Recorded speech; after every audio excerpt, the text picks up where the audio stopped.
Night Club, l'émission des supporters des Verts en partenariat avec Active. Présentée par Kevin.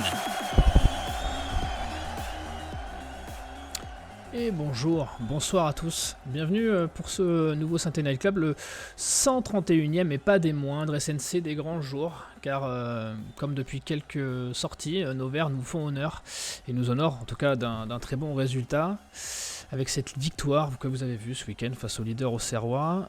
Alors au SNC, voilà, on a décidé de se mettre un peu au diapason et on a réuni une sacrée Dream Team pour vous délivrer une aussi belle performance que nos Verts. Je vais vous les présenter, même si vous les connaissez déjà par cœur. Son optimisme n'a d'égal que la sûreté de l'arseneur, c'est Hervé. Comment ça va, Hervé ? Bah écoute, ça va très bien avec une présentation comme ça, l'arseneur, je suis flatté. Tout va bien, salut à tout le monde, salut. Ça doit être la belle vie en ce moment, Hervé, parce que d'habitude tu étais optimiste par temps de pluie et maintenant tu fais partie de... Tout le monde t'a rejoint en fait.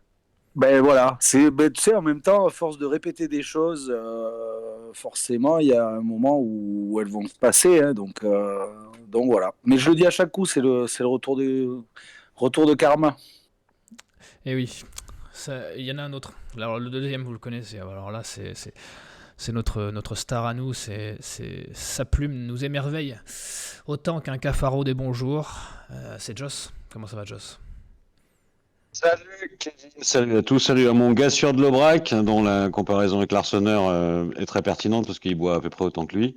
Et puis bonsoir à tous ceux qui sont là.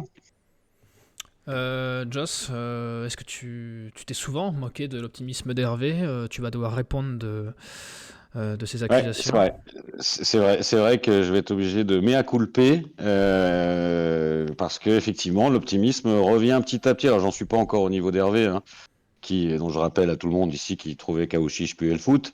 Mais je commence un peu à positiver, ouais. Eh bien, positivons ensemble ce soir. Je pense qu'on a largement de quoi le faire. Et enfin, le dernier, c'est... Il se mettra à votre service, au chat, pour faire remonter vos messages, autant qu'un Mouefek dans l'entrejeu. C'est Gab. Comment ça va, Gab ? Ah bah ça va très bien, super comparaison, j'adore Mouefek. Donc j'espère que le chat va bien, que vous aussi. Et puis c'est parti pour l'émission.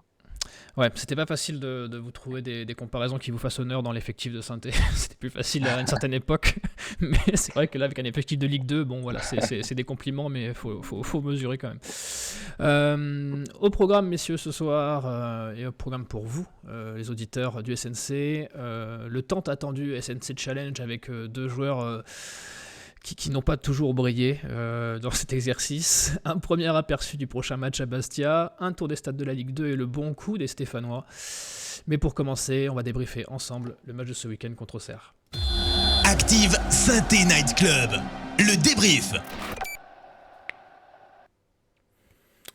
Voilà, j'espère que vous avez tous apprécié cette petite comparaison. J'espère que vous avez tous apprécié le petit clin d'œil dans le titre. Voilà, j'espère que certains reconnaîtront le pourquoi du comment.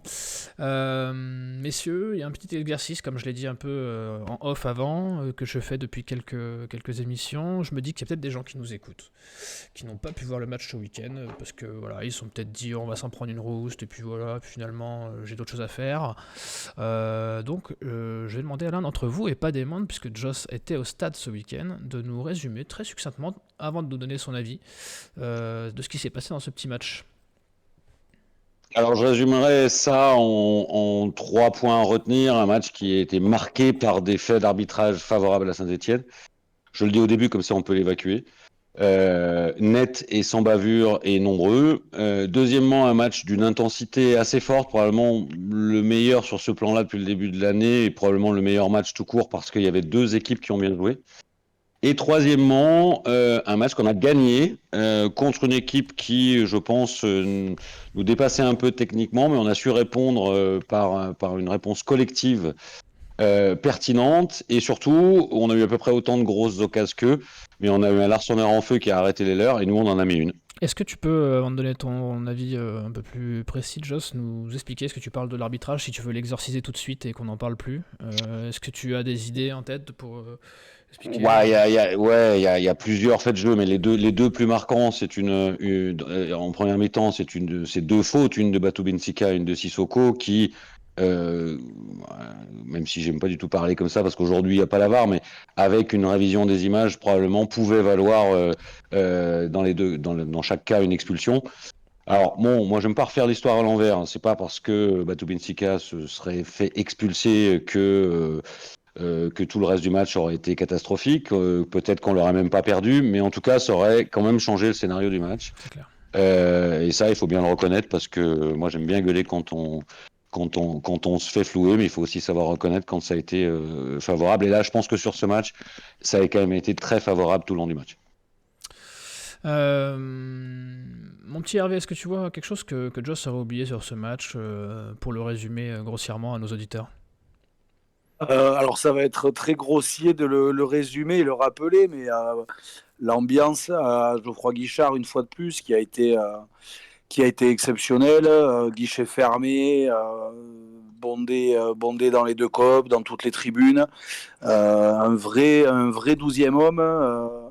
Donc c'est vrai que sur ce match-là, ça aussi, voilà, on va dire qu'on a joué à 13, quoi, puisqu'il y avait le stade avec les joueurs et Monsieur Tual qui lui aussi avait un petit peu la tunique. Oui, donc Voilà. on aurait pu se faire expulser un ou deux joueurs, on était toujours à égalité numérique, c'est ça que tu veux me dire? C'est ça. Voilà, c'est ça. On avait un peu de marge. On était trop nombreux en fait. Ouais, c'est ça. Oui, c'est ça. Il y avait limite plus de place sur le terrain. Hervé, toi, cet arbitrage, tu dirais aussi que c'était très très flagrant quand même Alors très flagrant. Parce Alors, qu'il y a cette phrase des Auxerrois en conférence de presse après, enfin au micro, qui dit que c'était vraiment. Enfin, si tu écoutes les Auxerrois, les témoignages des joueurs, c'était vraiment un alors, rôle, quoi. il y a sur les deux gestes, Batou et Sissoko. Déjà sur Sissoko, alors il a le pied effectivement qui arrive. On voit qu'il retient. Il n'y a pas non plus. Il vient pas s'écraser complètement. On voit qu'il laisse aller son geste parce qu'il sent qu'il va pas non plus lui arracher la jambe. Je dis pas que c'est bien ce qu'il fait, hein. C'est clair. Mais là-dessus, le rouge aurait été quand même un peu sévère. Et sur Batoubin Sika, alors oui, il arrive en retard, oui, il écrase la cheville du joueur adverse, mais pareil, il n'arrive pas, lui, avec le pied à 1 mètre décollé du sol. C'est vraiment dans son élan. Alors, il ne maîtrise pas son geste. Il y a un vrai danger pour l'intégrité physique du joueur, ça c'est sûr. Sur celui de Sissoko, l'intégrité physique du joueur, elle est quand même pas engagée. Donc, on va dire un jaune bien orangé pour Sissoko. Et oui, éventuellement un rouge pour Batoubin Sika. Après, bon, il y a Pelnard. Hervé, je suis prêt à te parier que si c'est des actions, enfin tous, pas toi, pas forcément toi Hervé, mais je suis prêt à parier que si c'est à l'inverse et que c'est nos joueurs qui subissent ça, on est tous unanimes pour dire que c'est de rouge. Non, je sais pas, parce que bon, moi je pense que je suis entre autres qualités, j'arrive à rester assez objectif à chaque fois que je parle des Verts. Donc je pense que Pas toujours. Non, on par est sérieux, contre, si on veut- l'émission a commencé là ou pas? On est On sérieux est ou pas? encore en off, c'est ça? Ouais, voilà. Non, après, je voulais juste revenir. Moi, il peut y avoir aussi une action au moment où Sissoko, alors je sais pas s'il le fait vraiment exprès ou s'il s'en mêle un peu les pinceaux de manière heureuse, mais dans les 20 dernières minutes, il y a une action où il se talonne le ballon et il s'ouvre le chemin du but. Alors, il est très loin du but, mais s'il se fait pas plaqué au sol par Pelnard, il y a de fortes chances pour qu'il aille au duel avec le gardien. Et là, c'est pareil, on peut dire que c'est le dernier défenseur qui fait faute. Donc, bon, voilà. Après, effectivement, là, sur l'arbitrage, ça nous a souri. Il y a plein de fois où ça ne nous sourit pas, plein de fois où ça ne nous sourira pas, d'autres fois où ça nous sourira à nouveau d'ici la fin de saison. Bon, voilà, je crois qu'il y avait quand même beaucoup plus de choses à retenir dans ce match-là. Donc, voilà. Ouais, moi je suis Il y a d'accord eu les avec bons Hervé mots, là-dessus. exorciser l'arbitrage. Voilà, on l'a fait. On en a parlé, mais voilà, maintenant c'est fait, on passe à la suite, quoi. Je pense que l'analyse serait différente si on avait passé tout le match le cul dans la surface, à défendre, à prendre des tirs de but, etc. Et que finalement, sur un coup du sort, on gagne le match et avec des conditions favorables de l'arbitrage, on aurait pu en parler. Enfin, au-delà de ça, le match, on l'a joué, on s'est créé beaucoup d'occasions. C'est pour ça que je dis, il faut pas réécrire l'histoire à l'envers. Même si tu prends un rouge pendant le match, l'équipe, elle était vraiment bien. Et je ne sais pas dire ce que ça aurait donné à la fin. Pour moi, il n'y a pas de. Mais on ne peut pas s'assurer qu'avec un arbitrage différent, on aura forcément perdu ce match. Mais voilà, c'est des faits, et comme l'a dit Hervé, ça nous a souri là, la prochaine fois ça nous sourira pas, on fera la gueule. C'est comme ça, c'est le foot. Hein. Avant qu'on demande l'avis du chat sur l'arbitrage et sur le public, j'ai pas eu ton avis à toi, Joss, sur le public, toi qui étais au stade. Ouais, alors c'est peut-être parce que j'en parle plus, parce que je suis peut-être trop habitué maintenant, mais oui, c'était une très belle fête. Alors, il y avait beaucoup de monde, en plus c'était comme une union, on va dire. Il n'y a pas eu d'excès, il y a eu beaucoup de chants, beaucoup de bruit, un superbe tifo. Hmm. Évidemment, la cérémonie des joueurs à la fin. Alors bon, des fois je me dis c'est presque un peu too much, parce que bon, il faut savoir garder un peu la tête froide, mais d'un autre côté, bon, on a mangé tellement de merde pendant des mois que j'ai envie de dire, bon, bah, c'est bien, quoi. Tout le monde se lâche. C'est aussi un peu le scénario du match qui a fait ça. C'est le but, on le marque pas très tôt. On subit les 10 dernières minutes. Enfin, voilà, il y avait vraiment une belle histoire qui s'est écrite cet après-midi-là, et je crois que tout le monde en a profité. Donc là, c'est vraiment le retour de l'émotion, quoi. L'émotion comme on l'aime dans un stade de foot, quoi, tout simplement. Ok, ça fait plaisir d'avoir ton avis de l'intérieur, si je puis dire. Gab, ça va être à toi de nous dire ce que le chat a dit, parce que je vois plein de messages sur YouTube et sur Twitch. D'ailleurs, merci d'être aussi nombreux déjà à 21h13 sur ce qui s'est dit sur l'arbitrage, sur le match, plus généralement. On a des gens qui sont un petit peu mitigés, mais quand même beaucoup qui disent qu'on a été assez chanceux. Mathieu Valade qui nous dit franchement, en étant un fervent supporter de Saint-Etienne, il y avait au moins 2 cartons rouges et un pénalty pour Auxerre sur le coup de coude de Nadé dans la surface en deuxième période.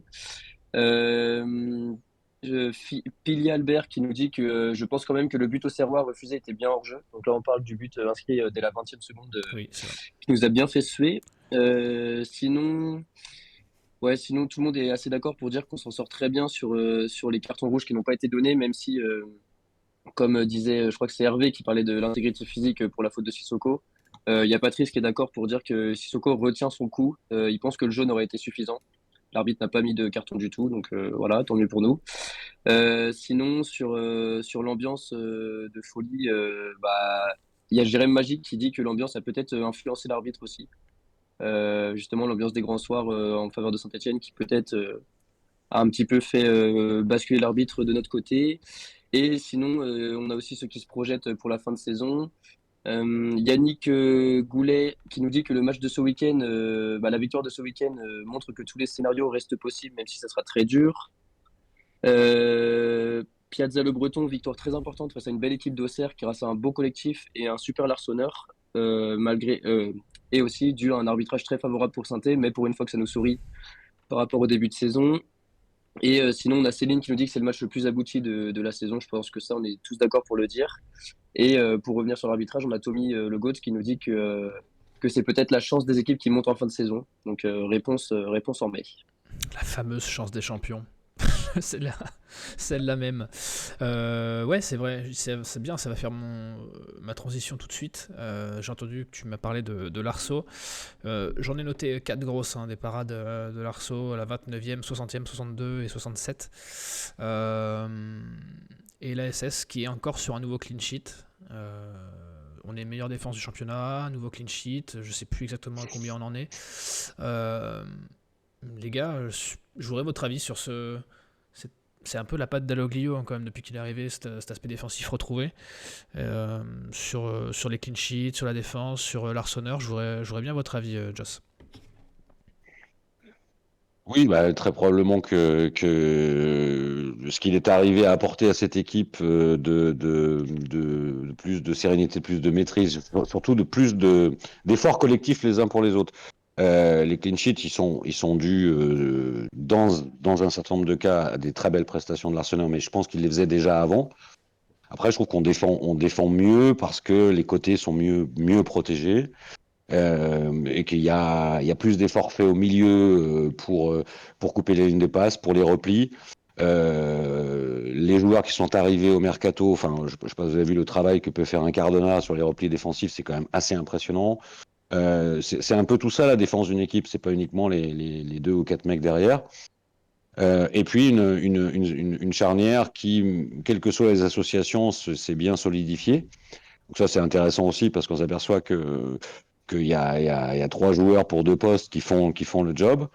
Et oui, si on doit imaginer une remontada et si on doit imaginer de se mêler à la lutte pour la remontée, ça passera par cette solidité retrouvée, cette solidité générale retrouvée, pas uniquement défensive, mais dans tous les secteurs de l'équipe, de tous les secteurs du terrain. C'est ça, c'est que maintenant tu peux te projeter à te dire, tu peux gagner des matchs en ayant mis qu'un pion. Ce qui était Oui. un truc qu'on Oui. ne savait plus faire depuis quelques années, quoi. Oui, c'est vrai, c'est vrai, et enfin, dans l'histoire d'une remontée, comme je repense au Havre l'année dernière, il y a souvent des victoires qui se font par un petit écart. Et pour ça, il faut savoir pas prendre de buts. Enfin, regardez le nombre de buts qu'a pris le Havre l'année dernière et qu'on regardait celui qu'on nous on a pris, c'est du simple au double. Et voilà, ça explique en grande partie les écarts. Et oui, c'est vrai que c'est plus simple, Hervé, quand on a besoin de marquer qu'une fois pour gagner un match. Bah, c'est plus simple et tout à fait d'accord avec ce que vient de dire Joss. Moi, je rajouterais 2 joueurs qu'il n'a pas cités dans son excellente présentation de la défense. Sissoko qui, au début de saison, était là, on ne savait pas trop à quoi il servait. On le traitait un petit peu de plot. Il y avait eu quelques matchs où il était aligné avec Charbonnier. Les deux allaient à 2 à l'heure. Il devait faire à peu près 20 mètres sur un match en courant, plus 20 mètres en marchant. Il faisait 40 mètres dans le match. Là, Sissoko, physiquement, il s'est refait un petit peu la cerise aussi, même beaucoup. Et lui, c'est le premier vraiment défenseur parce qu'il va aller au pressing, il va aller gêner les relances du gardien, il va pas hésiter lui aussi à revenir un petit peu, notamment sur les corners où il en sort quelques-unes de la tête. Donc il y a cette activité-là. Effectivement, Cardona qui en plus lui doit bien l'entraîner dans son sillon parce que Cardona lui il a 3 poumons et il a une très très grosse débauche d'énergie, beaucoup d'activité. Mais donc voilà, Sissoko. Et le deuxième joueur, moi, alors je sais que là ce week-end il n'a pas fait son meilleur match loin de là, mais c'est Chambaud. Chambaud, moi, ça fait quelques matchs où je m'attarde sur son jeu sans ballon. Et honnêtement, Chambaud, il a beaucoup, beaucoup de travail de l'ombre. C'est pas celui qu'on attend à cet endroit-là. On pense plutôt à des mots conduits, à des mots effects, de dire c'est les porteurs d'eau, c'est les travailleurs de l'ombre. Chambaud, dans le jeu sans ballon et notamment dans le marquage des adversaires. Il est tout le temps en fait sur la première rampe de lancement des équipes adverses. Il avait été énorme face à Capel dans ce rôle-là. Là encore, il est tout le temps au marquage et on sent que les mecs, les circuits préférentiels qu'ils ont pour ressortir, ils hésitent à faire la passe parce qu'il y a Chambaud qui est au marquage. Voilà, donc on quadrille beaucoup mieux le terrain. Effectivement, la solidité défensive. Alors, on se rappelle également d'Ajaccio qui a gagné tous ses matchs 1-0, qui avait mis très peu de buts, mais qui en avait encaissé encore moins. Je crois qu'ils en avaient pris moins de 20 sur toute une saison. Donc voilà, c'était quelque chose en plus l'année dernière qui nous faisait défaut. On était obligé de marquer 3 buts, comme tu disais, pour gagner les matchs. Là, effectivement, quand tu sais que tu en mets un et que derrière, tu as les capacités, la qualité pour pouvoir rester avec la cage inviolée, c'est un petit peu plus facile. Ça resserre les rangs. On sent beaucoup plus de cohésion, de solidarité dans cette équipe. Donc voilà, c'est tout bénef. Tu m'as dit... Si je peux juste rajouter un truc à ce qu'a dit Hervé, parce que je suis tout à fait d'accord avec lui. Moi, je crois aux vertus de ce qu'a pu apporter Dalloglio dans le discours, dans les mises en place, dans cette cohésion qu'il a ramenée, et je crois beaucoup à l'exemplarité. Et l'état d'esprit que montrent Irvine Cardona et Yvan Masson, je suis persuadé qu'au-delà des discours du coach, ça joue sur les comportements des autres. Bien sûr. Quand tu vois des mecs qui courent, t'as tendance à courir. Et quand, pour plein de raisons, les mecs couraient pas ou faisaient pas les efforts, je pense que ça fait un peu tache d'huile, ça. Dans le sport co, ça compte beaucoup. Et ces 2 joueurs-là, je pense qu'on mesure à peine à quel point ils ont apporté quelque chose qui se traduit aussi par cette cohésion collective plus importante. Hervé, tu m'as cité Cardona, Chambaud et Sissoko comme premier artisan de la solidité défensive. Est-ce que parmi ces trois-là, il y en a qui viennent squatter les tops de ton match? Alors, moi, le match, bon, je sais que ça va faire ricaner ou hurler ou quoi, mais moi, je vais mettre les 3 C dans mes 3 tops. Je vais mettre Cardona pour son activité, le flair qu'il a eu sur le but, Il pue le foot, placé tu au veux le bon dire? endroit. Voilà, il pue le foot, tout simplement. Cafaro, parce que Cafaro, on l'attend dans ce rôle de passeur décisif, il l'a été. Et c'est là où ça risque de faire un petit peu hurler. Mon 3e C, ça va être Chambaud. Chambaud, je viens d'en parler. Le jeu sans ballon, c'est quelque chose qui est quand même assez important et où il fait beaucoup d'efforts de ce point de vue-là. Et puis sur l'ouverture qu'il fait sur Cafaro, alors c'est un petit peu le bis repetita d'un but qu'on avait marqué face à Annecy, je crois, avec un super ballon donné par Chambaud, Cafaro qui prend son couloir, qui repique et qui trouve Cardona. Et là, même chose, on était un petit peu... on avait un petit peu de mal, on était beaucoup dans les duels, on était très présent au milieu, il n'y a pas de souci, mais on avait du mal à techniquement être un petit peu au-dessus. Et mine de rien, la passe de Chambaud, tout en vista, dans le bon timing, parfait. Alors il faut le bon appel pour que la passe soit réussie, il n'y a pas de souci. Mais en tout cas, Chambaud, sur cette action-là, je trouve, il sauve son match. C'est l'avant-dernière passe, mais elle est tout aussi importante que la dernière, que la réalisation. Bah, Donc voilà, les 3 C. si tu pars du principe surtout que lui au moins sa passe est voulue et que Cafaro c'est pas vraiment un centre, c'est une frappe Voilà, qui en est plus. décalée, qui est repoussée par le gardien. Exactement. Parce que ça, tu le vois pas à vitesse réelle, mais c'est vrai qu'au ralenti, on voit bien que c'est le gardien auxerrois qui se trouve un petit peu en la repoussant dans l'axe. Donc les 3 C pour les tops. Joss, est-ce que tu valides ces choix ou est-ce que tu veux te friter un peu avec Hervé sur les tops là? Ouais, Bon, après, il y a des tops tellement, je- pardon, il y a des tops tellement Oui, évidents sur ce match que je voulais pas faire le doublon j'aurais non plus. dû exclure l'Arseneur Ouais, des votes. il a voulu faire son original. Ouais. Ouais, comme toujours. C'est ça, c'est ça. Ouais, moi je partage pas tout à fait l'enthousiasme sur Chambaud quand même. Alors je reconnais qu'il a progressé, je reconnais qu'il lui, comme les autres, il s'est fait dans le collectif. Je lui reconnais un truc que t'as pas dit, c'est cette capacité de Tramache à jouer très vite en première intention. Ah oui. Probablement celui qui joue le plus en première intention. Et ça c'est bien. Après, sur son impact en rideau, je suis moins collé au mur. Mais bon, après c'est une question d'interprétation. Ouais, alors une fois qu'on aura enlevé Monsieur Toile comme homme du match, ouais, bon, l'Arseneur à la limite, on est obligé, donc voilà. Donc si on doit pas parler des mecs dont on est obligé, moi je ressors quand même Cardona parce que ce mec-là m'épate par le travail qu'il fait. Et c'est pas son but en fait, ou ses buts, ou ses passes D, c'est tout ce qu'il apporte dans un match.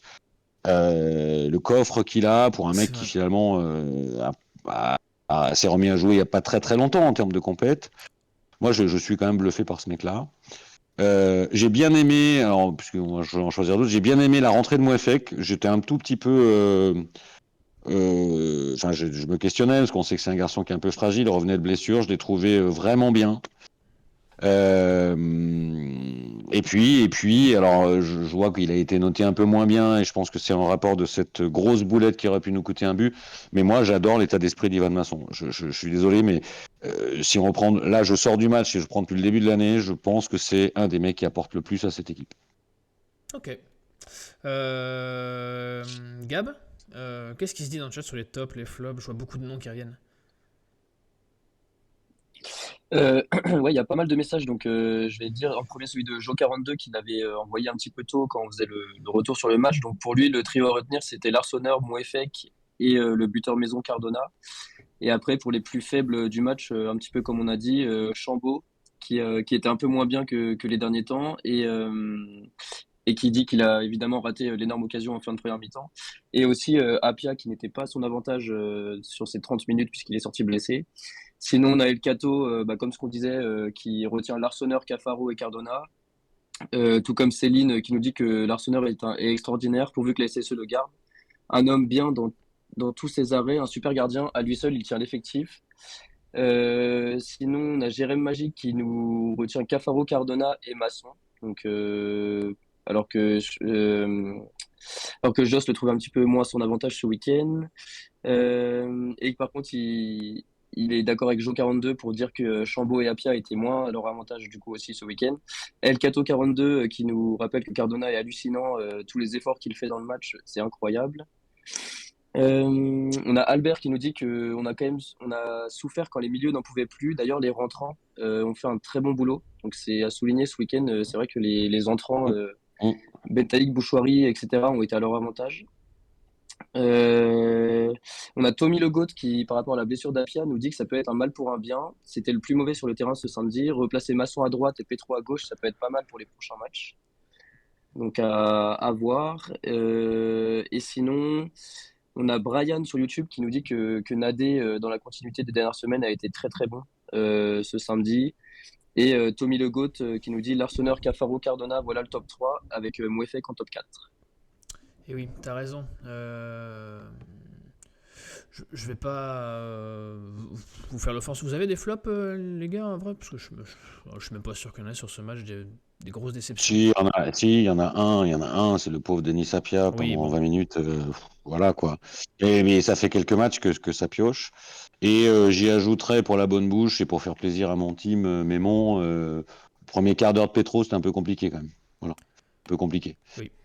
Mais après, il s'est bien repris, par contre, j'ai trouvé. Mais au début, en plus, c'était juste devant moi, c'était quand même un peu compliqué. Et sur les entrants, Joss, je t'ai entendu acquiescer au Alors, moment où... oui, absolument. J'ai acquiescé avec ma grosse tête parce que alors ça, je trouve que c'est une donnée de ce match, mais au-delà, c'est un indicateur de ce qui se passe depuis quelque temps dans l'équipe. C'est que ce match, on a vraiment gagné à 15, à 16, parce que ceux qui sont rentrés avec le même niveau d'intensité. Enfin, moi, j'ai pas vu de perte en ligne en fait. On peut avoir des joueurs avec un profil un peu différent, mais ils se sont tous mis dans le truc, tous mis dans le moule. Très vite. Et ça, c'est le signe d'une équipe qui va bien en termes de collectif. Donc et même Bouchouari, qu'on pensait un peu à la dérive, le peu de temps qu'il a joué, je l'ai trouvé très bien. Alors en plus là, pour une fois, il était pas sur un côté.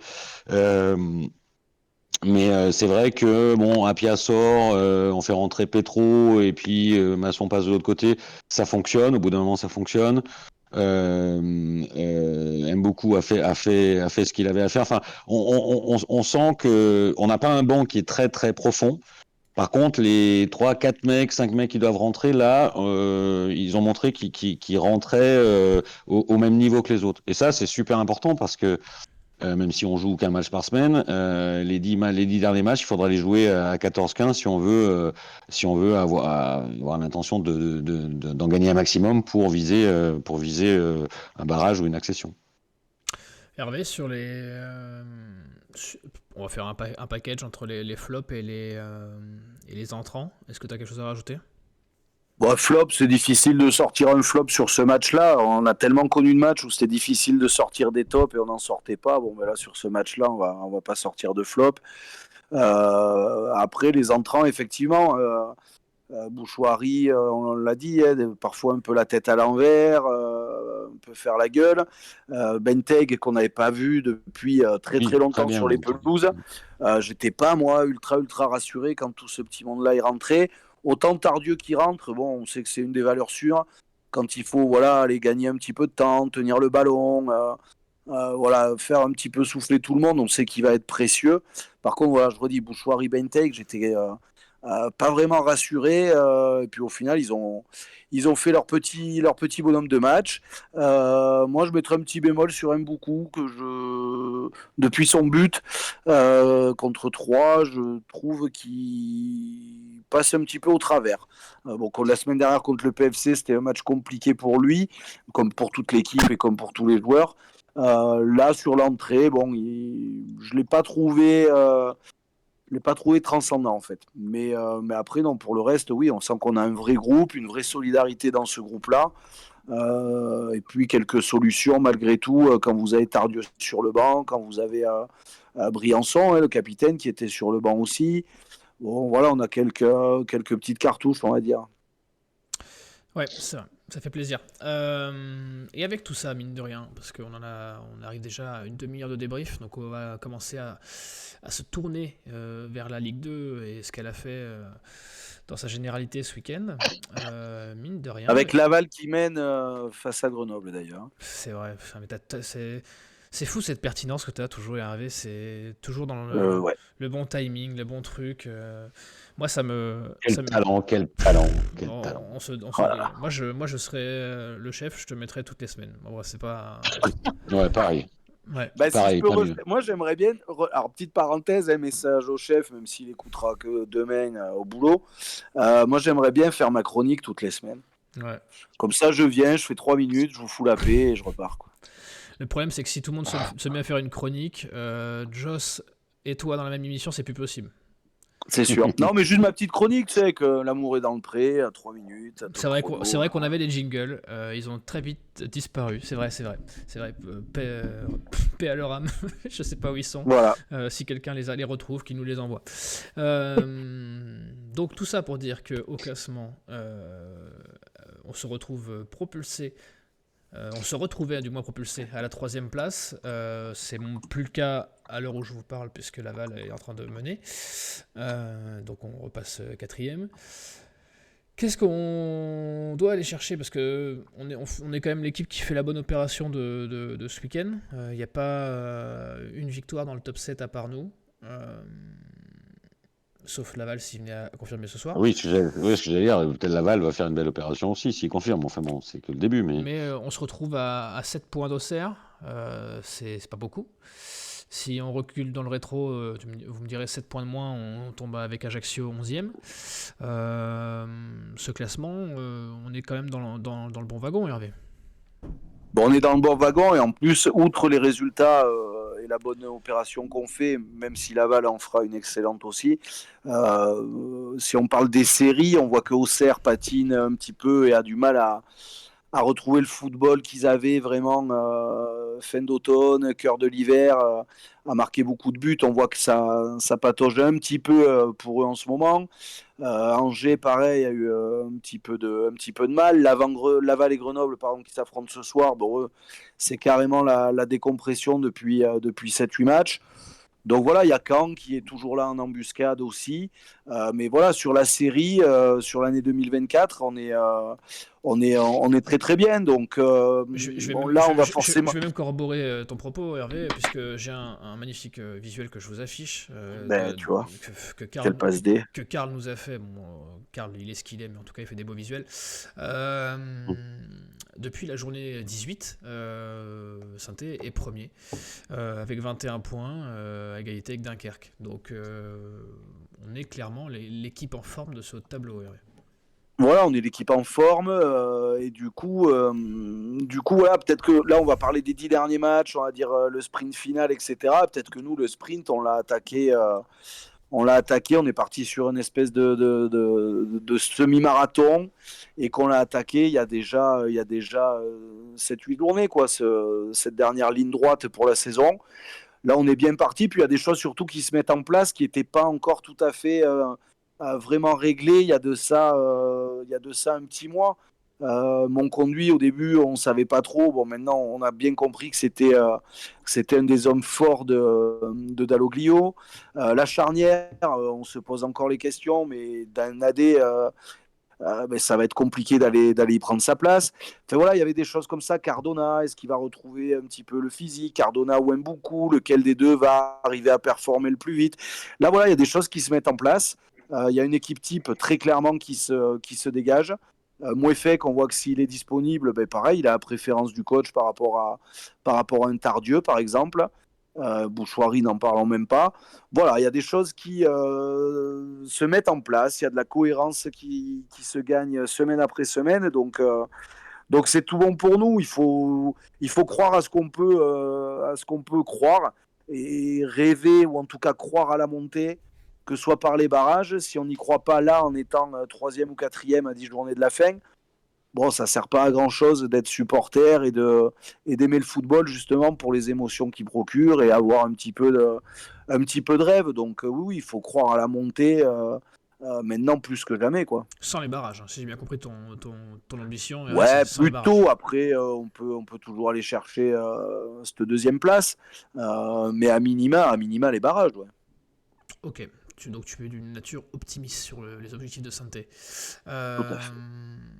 Joss Ouais, moi je veux juste revenir sur un truc, je Ouais. bloque depuis tout à l'heure. C'est Karl qui a fait le visuel qu'on voit là. On parle de Karl El Carluso. Hein. Enfin, en tout cas, c'est lui qui s'en attribue les mérites toutes les semaines. C'est très paradoxal. Je comprends pas qu'un mec puisse faire des trucs aussi propres que ça en ayant la coupe de cheveux qu'il a. Quoi. Bah, il voit pas. C'est pour ça que je me dis, en ne voyant pas l'écran Non, comme mais il le fait, c'est Il a très. des- En fait, Quand il on a voit des des miroirs. tableaux comme ça, on se dit c'est un mec soigneux, c'est un mec carré. Non, Puis mais quand on voit ses cheveux, on se dit c'est pas possible. Quoi. Enfin, il a des miroirs en bois chez lui, en fait. C'est pour Non, ça. mais à mon Il avis, se rend pas là, compte. il y a quelque chose de l'ordre de après, truc pas tu résolu sais, chez lui là, parce que. tu sais, Joss, il y a bien des aveugles qui jouent du piano, donc pourquoi pas un mec qui voit rien que ses cheveux qui puisse faire des beaux visuels. Ah ouais, bah il y a même des aveugles qui arbitrent des matchs de foot, hein, regarde samedi. Ah bon. C'était quoi la question du coup? Parce que je me suis perdu dans mon truc. C'était quoi la question que tu m'avais posée? C'était sur la dynamique et les objectifs de santé pour la fin de saison.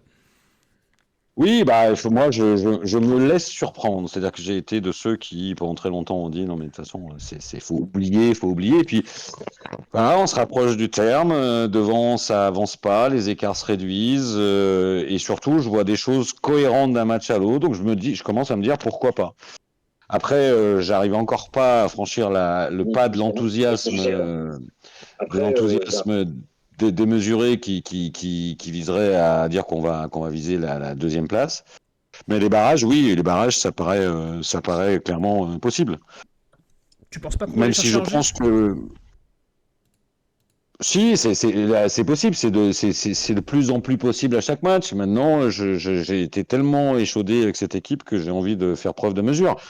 Mais j'aimerais bien qu'on aille les chercher parce que, à l'inverse, je pense que monter en Ligue 1 via les barrages, ça va être très compliqué. Tu sens notre mental un peu fragile sur le barrage? Ouais, après en Ligue C'est 1, pas- quand même, c'est ceux pas- c'est qui pas- vont y être, il y a quand même pas Ouais, il y a mais quand même pas du très très lourd ouais, non plus, hein. ouais, pas du très très lourd. Je pense qu'il faut pas sous-estimer l'écart qu'il peut y avoir aujourd'hui entre Ligue 1 et Ligue 2. Pas oublier qu'aujourd'hui, on joue le 16e de Ligue 1, là où avant, on jouait le 18e. Hein. Moi, aujourd'hui, si c'est Nantes, je ne vois pas passer contre Nantes, ni à l'aller, ni au retour. C'est Hein. vrai que statistiquement, le barrage, c'est très rare que ça tourne à la faveur d'une Ligue 2, sauf quand c'est nous la Ligue 1. Mais ouais, on pourra pas se jouer le nous contre nous, donc bon, ça va être compliqué. Ouais. On serait capable de perdre quand même. Oui, oui, c'est ça, oui. Mais oui, donc Joss, toi, non, tu mises pas de vieux os si on va jusqu'au barrage. Non, en barrage, après, tout est possible dans le foot, hein, je veux dire, voilà, mais je pense que ça sera très très compliqué de monter en Ligue 1 via les barrages. Ok. Maintenant, je peux dire aujourd'hui un truc auquel je croyais pas il y a encore 3 semaines, c'est que je pense que la deuxième place est accessible. Ouais. Eh ben écoute, ça c'est beau d'avoir un si beau message d'optimisme de ta part, Joss. Gab, je vois le chat, bon, hormis Karl qui pollue le chat avec tous ces messages, bon bref, il y a quand même beaucoup de messages sur la dynamique de synthé. Ouais, bah comme les 5 dernières semaines, on va dire, puisque les résultats suivent en ce moment, on est assez optimiste. On a Céline qui nous parle d'une sacrée remontée depuis le début d'année 2024. Les résultats aidant, on pourrait peut-être avoir une belle surprise en fin de saison. Pour Albert, on doit aller chercher la montée immédiate. On n'a plus le choix maintenant qu'on est revenu à 5 points d'Angers. D'ailleurs, il nous rappelle qu'avec la possible défaite de Grenoble qui se précise pour le moment, la SSE met le 6e à 5 points. Donc pour les barrages, c'est une bonne chose déjà. On a Arthur98 qui nous dit que on en saura un petit peu plus si on est dans le bon wagon à la fin du mois de mars, donc avec les déplacements notamment à Bastia et à Valenciennes. D'ailleurs, faut pas oublier que c'est mi-avril, je crois, où on va enchaîner Grenoble, Caen et Bordeaux. Donc il y aura aussi un état des lieux à faire à ce moment-là. On a Albert justement aussi qui nous dit que les derniers résultats relativisent la défaite à Dunkerque, puisque avec Dunkerque, Saint-Etienne est la meilleure équipe, comme le montre le visuel en ce moment, la meilleure équipe depuis les 11 derniers matchs. On a Gaël qui nous dit que la deuxième place du coup se jouera avec Laval et Angers, qui ont un calendrier favorable par rapport à nous d'après lui. On a Jo42 qui nous dit que la deuxième place est à viser et rien d'autre. Et on a Céline qui nous dit que les 2 prochains matchs, justement, en déplacement à Bastia et Valenciennes, vont être très importants. Et pour terminer sur la coupe de cheveux de El Carluso, on a Jérém Magique qui nous dit qu'après Charletti, c'était extraordinaire, il ne l'avait pas reconnu en sortant du parcage. Ah bah ça aurait pu être pire, parce qu'il faut quand même se dire que le mec qui était assis derrière lui dans les gradins n'a pas reconnu le match lui. Donc ça aurait pu être bien pire. Allez, on finit de parler de Karl qu'on embrasse, malgré toutes les taquineries, on l'aime beaucoup. Et on l'embrasse, le Karl, on l'embrasse et on le félicite, et on le félicite pour l'excellent boulot qu'il fait dans cette équipe. Ça, on le dit jamais assez souvent, je pense, dans l'émission. On le dit souvent en off entre nous, mais Karl est une pierre angulaire pour tout ce qui est back-office et tout ce qui est backstage du SNC. Donc, vous pouvez lui envoyer beaucoup d'amour dans le chat et sur les réseaux. C'est quelqu'un qui bosse énormément pour que le SNC se passe aussi bien. Ouais. Si vous lui envoyez de l'amour, si vous lui envoyez de l'amour, faites gaffe quand même, hein, parce que oui, vous savez pas ce qu'il peut en faire. Il aime bien l'amour.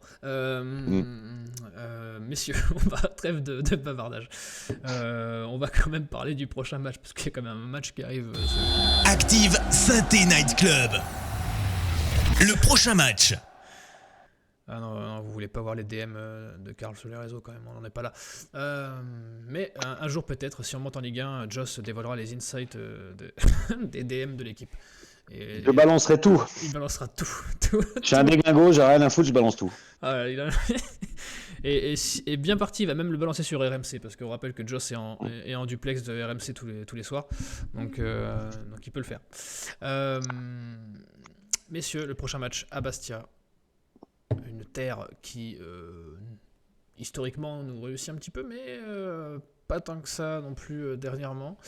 Je vais pas vous dire que depuis quand on n'a pas gagné là-bas, parce que c'est peut-être c'est une question du quiz. Qu'est-ce qu'on en attend de ce match, messieurs ? Qu'est-ce qu'on en attend Bastia, qui n'est pas très très vaillant d'un point de vue comptable, a besoin de sécuriser sa place, a besoin de marquer des points, d'engranger de la confiance, et nous on arrive pleine patate. Qu'est-ce que t'en attends, mon Joss ? Je sens que peut-être tu vas doucher un peu l'optimisme là. Pourquoi ? Non, je veux pas doucher l'optimisme. Moi, je rêve maintenant d'un truc qui va pas s'arrêter. Alors oui, on va sur une terre qui est pas facile. Ils ont besoin de points absolument, donc ils vont rien nous donner. Maintenant, je sais pas, je sens une forme de certitude dans cette équipe qui s'écrit depuis 4-5 matchs. Ouais, pourquoi pas se fixer comme objectif de plus perdre aucun match qu'à la fin de la saison. Et celui-ci fait partie de ceux que j'ai envie qu'on perde pas, voire qu'on gagne. Voilà. Alors ça sera pas simple, je pense. Mais il me semble que ce groupe a trouvé une solidité importante qui lui permet aussi de voyager. Voilà. Qui lui permet aussi de voyager. On l'a vu alors, pas tous les derniers déplacements, mais enfin, on l'a quand même vu à l'extérieur. Donc, j'ai envie d'être raisonnablement optimiste pour ce match à Bastia. Hervé, je vais demander à Hervé, mais bien sûr qu'il va être optimiste, Hervé. Il faut alors pas qu'on enfonce le clou parce que le clou est encore long, mais il faut qu'effectivement quelque chose qui a commencé et que ça s'arrête pas, en tout cas que ça s'arrête pas à Bastia. J'ai envie de dire, si ça doit s'arrêter, il faut que ça s'arrête face à un très très bon et un très très gros de ce championnat de Ligue 2, mais on les a quasiment déjà tous joués et plutôt à notre avantage. Là, on est un petit peu chez une bête blessée. Faut y aller sans pitié, et comme nous on s'est fait punir sur le début de saison, voire l'année dernière, même en étant à la maison, etc., quand il y avait des équipes meilleures que nous qui arrivaient, on marquait pas de but, on prenait 0 point. Bon, mais là il faut que ça arrive à Bastia. Nous on est sur une bonne lancée, on a des objectifs qui sont encore atteignables, parce que n'oublions pas que la montée, c'était un objectif de ce début de saison. Voilà, il faut aller à Bastia sûr de nos forces, sûr de nos armes, vigilant bien évidemment, mais ça fait partie justement de nos armes et de nos forces, de pas se croire arrivé. Donc voilà, il faut y aller et puis taper du poing encore une fois sur ce championnat de Ligue 2 et dire que ça va se jouer la montée avec Sainté dans le top 5. Donc oui, victoire à Bastia. Ouais.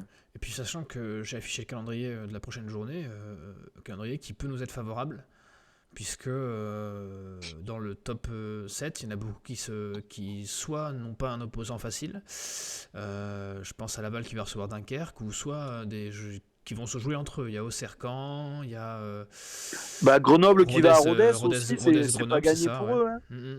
Angers, Rodez, Amiens, super Amiens, c'est régulier. pas gagné non plus. Non, il y a peut-être un gros coup à jouer comptablement, même je pense au-delà de la victoire. Qu'est-ce que tu changerais, moi, Hervé, dans la compo? Est-ce que je sais pas si on a l'info pour Briançon, s'il est de retour. Il était dans le groupe, en tout cas, il était sur le banc ce week-end. Quoi changer? Honnêtement, pas grand-chose, hein, parce que tout le monde répond présent. Toujours un petit peu quid, voilà, autour de Tardieu. C'est quelqu'un qui, sur un match à Bastia, peut-être qu'il pourrait faire du bien, mais à la place de qui? Voilà. Alors, est-ce que Mouefek, qui revient de blessure, aura pas, comme sa triste habitude, on va dire, une petite C'est ce que alerte j'allais dire. Est-ce qu'on ménage pas Mouefek Ouais, voilà, peut-être ménager Mouefek sur un terrain où ça va être dans le duel, etc. Mettre peut-être un Tardieu à sa place. Peut-être essayer de lancer Mboukou, mais pareil, Mboukou à la place de qui? C'est pas maintenant qu'on va sortir Cardona alors il est plein badin. Donc honnêtement, non. Bon, par rapport à la compo de départ de ce week-end, forcément, Apia qui sera pas là. si tout le monde est là, tu reconduis, quoi. Ouais, reconduit Masson et Petro à gauche. Alors Benteg a fait une très bonne rentrée samedi, il n'y a pas de problème, mais titulaire, je le trouve moi encore quand même un petit peu trop juste. chien fou, un petit peu trop tout feu tout flamme, quoi. On sent qu'il y a des moments où il maîtrise pas tout dans ses courses, dans ses conduites de balle. Le faire rentrer en cours de match pour amener toute son abnégation, parce que ça il en a. Pourquoi pas, de là à le mettre titulaire. Hein, puis pareil, c'est un match Petro, on sait que sur des matchs comme ça, il sera sérieux. Offensivement, on sait qu'il va rien apporter, Petro. Mais par contre, défensivement, il peut tout à fait coller à l'esprit retrouvé dont on a parlé au début. Ce sera déjà ça. Joss, je vois. Tout à l'heure, je vais demander l'avis de Gab du chat, parce que je vois beaucoup le chat qui, sur le sujet Briançon battu ou Nadé, est dithyrambique sur le fait que Briançon ne doit jamais retrouver le terrain pour l'instant. Joss, qu'est-ce que tu en penses, toi? Moi, je suis plutôt d'accord avec le chat là-dessus. Après, je n'ai pas grand-chose à ajouter à ce qu'a dit Hervé. C'est difficile de changer cette équipe qui tourne bien, quoi. Alors après, autant, oui, je pense qu'il peut y avoir une réflexion pour Tardieu, qui pour moi peut avoir sa place. Autant aime beaucoup, je vois pas un des deux postes offensifs d'elle que tu enlèves là pour remplacer par Mboukou. Voilà. Donc moi personnellement, je crois que je bougerai pas grand-chose en fait, clairement. Et alors, sauf évidemment Apia qui sera pas là et donc mettre d'entrée de jeu l'organisation qu'il avait mis en cours de jeu. Sur Bentaïg, moi j'ai été favorablement surpris par son entrée, mais je pense que pour l'instant il faut le garder comme joker. Je pense que c'est encore trop incertain pour en faire un titulaire. Et là encore, je vois pas la place de qui. C'est surtout ça. Ouais. Moi je changerai pas. Et pour terminer sur ce par quoi tu avais introduit, Briançon. Alors bon, je sais que tout le monde partagera pas mon avis, mais moi, je suis pas fan du joueur et je suis pas certain que son côté chef de guerre, capitaine Gueulard. soit aussi fort que ça. Moi, j'ai un doute là-dessus. J'ai un doute là-dessus et bon, Nadé. Alors, j'ai vu que mon bébé Arpila, lui, il a des doutes sur Nadé parce que c'est vrai que ça fait 2 fois sur 2 matchs de suite qui peut nous coûter un penalty, qui peut nous coûter un match. Hein, et c'est vrai. Mais à côté de ça, je le trouve extrêmement solide défensivement. Ouais, moi je crois que je ne toucherai pas en fait. Presque même aussi par superstition. Je crois que je ne changerai pas le réglage, quoi. Voilà. Ça, oui, de toute façon, ça a souvent été le cas avec Nadé. Hein. Il a un profil qui joue vraiment aux limites. de par Après, ce juste que pour rebondir sur ce que vous avez dit sur est-ce très qu'il faut rapide. pas faire reposer, enfin, les gars, il reste 10 journées, quoi. Enfin, je veux dire, moi, je suis désolé, maintenant, les 10 Moi, journées, il c'est faut y pas aller à vraiment fond. ménager, mais c'était plus que malheureusement, on le sait. S'il faut, c'est lui qui, jeudi, à la sortie de l'entraînement, ira voir le staff en disant bon, ben là, j'ai la cuisse qui siffle, Hmm. j'ai l'adducteur Oui, qui bah, grince. ouais, ouais. À ce Voilà, moment-là, c'est c'était pas dans différent. S'il est, l'idée de s'il le faire est, s'il est souffler, pas à c'est plus dans 100%, oui. l'idée de. Voilà, c'était plutôt Hmm. ça, de toute façon. Hein. Ok, ça me va les gars, ça me va, votre optimisme me convainc pour ce week-end. J'espère que le chat est aussi optimiste que nos chroniqueurs, Gab. Pour commencer par les pronostics, on a beaucoup d'optimisme, même si Gaël Vallet sur YouTube nous rappelle que Bastia est souvent notre bête noire. De toute façon, dès qu'on se déplace en Corse, c'est souvent assez difficile. Donc pour lui, tout résultat autre qu'une défaite maintiendrait la dynamique, c'est ça le plus important. Sinon, on a du Jo 42 qui nous voit une victoire 2-0 là-bas. Albert, pareil, 2-0 à Bastia. Céline et Albert, voilà, 2-0 pour Saint-Étienne à Bastia. On a Tommy qui voit malheureusement une défaite 1-0, donc à suivre. Sinon, on a Routra 98 qui voit une petite victoire 1-2 avec un but de Racro en fin de match. Jérém Magique qui voit une petite victoire 1-0 de Saint-Étienne. David Janco qui nous dit qu'on va aller gagner à Bastia. On est très solide en ce moment. On a notre ami Karl qui voit une victoire 2-0 avec des buts de Sissoko et Batubinsika. David, victoire 2-0, Cafaro Cardona. Et sinon, sur l'équipe, le 11 à aligner, donc comme vous l'avez vu, c'est très très mitigé concernant Nadé ou Briançon. Donc déjà, il faut rappeler que Nadé, il est sous le coup d'une suspension, il me semble, sur les 4 ou 5 prochains matchs. Donc ça sera peut-être à gérer par Dalloglio. Mais sinon, on a beaucoup de monde qui nous dit qu'il faut laisser Nadé titulaire. Comme dit Karl, il disait que justement Nadé, il n'y a pas de raison de le sortir du 11 alors qu'il enchaîne des très bonnes prestations. Et pour pallier à la blessure d'Apia, on a tout le monde qui s'accorde pour dire qu'il faut mettre Masson à droite et Petro à gauche, même si l'entrée de Petro a été difficile en première mi-temps, mais après en deuxième mi-temps il s'est bien rattrapé, je trouve.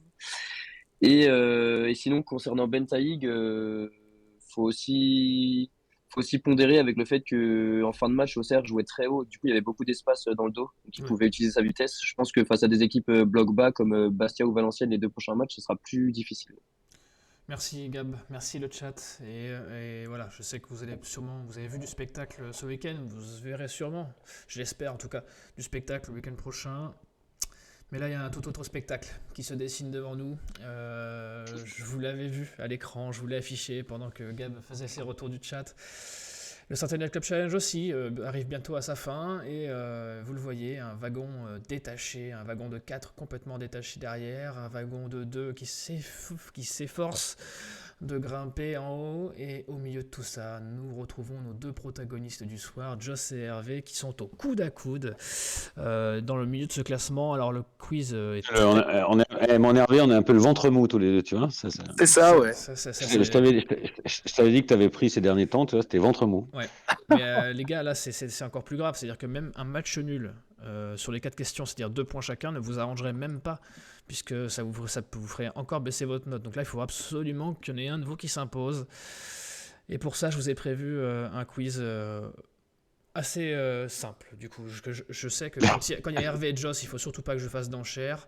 Il faut surtout pas que je fasse de choses compliquées. Non, c'est Hervé qui n'a pas compris le principe des enchères. Moi, j'ai compris. Hein. Ouais, mais moi, je désespère pas que d'ici 2025, on arrive à lui faire une enchère propre. Mais en tout cas, j'ai mis un gage. Un jour, on le fera sur une émission de 3 heures. Moi, je dis 2, il dit 11, terminé. C'est fini. Fin du match. Oui, mais cette partie-là, elle va vite. C'est le après qui me chagrine. Alors, on va faire des questions assez rapides, puisqu'en plus, il ne nous reste que 5 minutes. Donc messieurs, j'espère que vous êtes prêts, vous connaissez les règles. Je pose la question, vous dites votre prénom, je vous donne la parole et c'est parti. Je vous rappelle que chaque chroniqueur joue pour l'association de son choix et tous les gains publicitaires et d'abonnements sur YouTube, sur Twitch que vous ferez vous en tant que viewer seront reversés à l'association qui remportera ce SNC Challenge à la fin de la saison. Messieurs, la première question pour se chauffer. Vous étiez assidus pour le match de ce week-end. Alors je vais vous demander au plus proche. Combien de spectateurs il y avait à Geoffroy Guichard ce week-end? Et Joss, vu que tu étais au stade, tu vas commencer. 36 277. Ok, Hervé, est-ce que tu aurais dit la même chose? Est-ce que tu aurais dit plus? Est-ce que tu aurais dit moins? Non, j'aurais dit la même chose, mais bon, on peut pas, donc. Non, si, voilà. tu aurais dit la même chose? Si, Ok, ouais, très non, bien. si, j'aurais dit la Très même bien. chose. Tu as 3 secondes pour réfléchir. Josh, je te demande à combien de... Parce que c'est évidemment la bonne réponse. Ça fait combien de pourcentage de remplissage de Geoffroy Guichard? 36 277, Joss? 1, 80. 80. Hervé? 87. C'est 86. Le point est pour Hervé pour se départager sur cette égalité. Bravo Hervé, premier point est pour Hervé. Putain, c'est un quiz de maths. Là. C'est un quiz de maths. Non, j'avais prévu une question subsidiaire pour vous départager parce que celle-là, elle était facile quand même. Un qui suis-je, messieurs? Mais un qui suis-je de votre belle époque? Vous allez l'avoir très facilement, vous allez voir. C'est parti, je commence. Je suis né le 12 mars 1957 à Amnéville, en Moselle. Je suis formé au FC Metz entre 73 et 80 avant de rejoindre la SS. Je resterai jusqu'en 83 sous les couleurs vertes pour 136 matchs, 9 buts. Pas si mal pour un défenseur. International français, je suis connu notamment pour un fait marquant se déroulant lors de la demi-finale de Séville 82 face à l'Allemagne. Le fameux attentat de Schumacher. Je suis... Patrick Battiston. Hervé. Ah ouais, mais faut dire son prénom d'abord. Moi, Joss, je vais te l'enlever celle-là. Il a oublié la règle. Quoi que c'est... Il faut dire C'est son quoi la prénom règle et c'est moi qui vous donne la parole. Ah ouais, non mais d'accord. Ah non, mais non. Ouais, je vois le genre, donc c'est tout arrangé quoi. Certains crieraient au complot, en tout Ah cas. mais non, mais de toute façon, je sais que le complot est évident, mais là enfin on en a une preuve quoi. Non, bon, après, il y a des règles. Moi, j'allais dire Baptiston avant toi, mais j'ai préféré dire mon prénom. Bon, c'est... Voilà. il y a déjà des- Bah, c'est le mec qui dit Hervé, alors qu'il n'était pas du tout à Séville en 82, hein, Hervé. Non, non c'est vrai qu'il était pas... Ouais, non, mais Allez, les Joss, règles à la con. tu peux encore sauver l'honneur. Allez, un 2-2, ça serait très pas mal. Messieurs, on va jouer contre Bastia ce week-end et j'ai cherché un peu d'optimisme, tu vois. Sachez qu'on a joué 58 matchs contre le FC Bastia. Je vais vous demander au plus proche, encore un au plus proche, combien de pourcentage de victoire nous avons contre le FC Bastia. Et c'est Hervé qui va commencer puisqu'il est devant. Je dirais 42, C'est un joli nombre. n'est-ce pas? Joss, C'est en pourcentage ou en nombre? en pourcentage.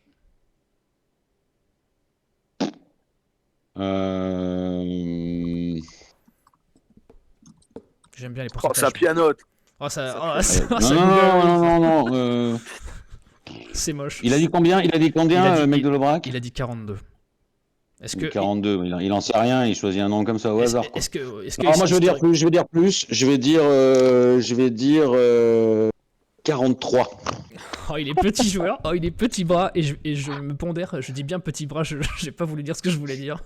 Eh bien, c'est Joss qui va le prendre, c'est 55%, Bah oui. 32 victoires, Ouais. 12 nuls et 14 défaites. C'est juste pour le faire chier parce que je savais que c'était plus. Ok, Ah, ok. d'accord. J'ai voulu me Je rassurer. voulais l'humilier. Ouais. J'ai voulu me rassurer encore une fois, et là ça va être de la rapidité, attention messieurs, ce sera la dernière question. Lors de notre dernière victoire en terre corse, victoire 1-0, le 16 avril 2016, lors de la 34e journée de Ligue 1 de la saison 2015-2016, qui était l'unique buteur? Joss, un moment. Non, Mon paquet. non. Ah, je vous passe vos prénoms là, allez-y. C'est de la rapidité, vous avez carte blanche. Ah, vous pouvez y aller là, vous pouvez bombarder là. C'est de la rapidité donc. Abella. Non, Casery. non, Casery en 2016, n'importe Non, il quoi. n'était pas encore là. Mbila, non, allez. non plus. C'est un joueur qui est passé par Brest, si je ne dis pas de bêtises, qui était formé. On aura Non. Nolan Roux. Oui, Nolan Roux, bien sûr, Nolan Roux. Qui d'autre que lui? Bravo Hervé. Bah, qui d'autre que lui Plein d'autres peut-être, mais ce jour-là, en tout cas, c'était Bah, lui. Vu le nombre de buts qu'il a mis chez nous, ça aurait pu être plein d'autres que lui quand même. Hein. Sacrée victoire. Joss va poser une réclamation et un recours à la LFP, c'est certain. Non, mais de toute façon, les dés sont pipés, maintenant tout le monde le sait. Voilà, bientôt, faut savoir que. Je dérange, comme dirait mon Hulz Jérémy Magique, je dérange. Faut savoir je le sais. que bientôt, Joss aura plus d'émissions que de points dans le quiz. Et en tout cas, ça nous réjouit. Et ça réjouit beaucoup Karl et Romain qui vont se faire un plaisir de le vanner. Ah Merci. ouais, putain, j'en prends pour une semaine là, fait chier. Les gars, je vais encore me faire engueuler si on rentre en retard, donc ça me fait plaisir. J'aurais pu passer 2 heures encore avec vous à parler du match et de Saint-Étienne. Je vous embrasse tous dans le chat. Merci les gars d'avoir été avec moi. Merci Gab, merci Joss, merci Hervé pour ce beau spectacle, pour ce beau débrief. Salut à tous. Merci sur YouTube, merci sur Twitch. Vous nous retrouvez en bientôt. podcast partout. Et puis n'oubliez pas, prenez soin de vous, passez une bonne semaine et allez les verts. Ciao. Allez, les Verts, Salut les gars, salut. bye.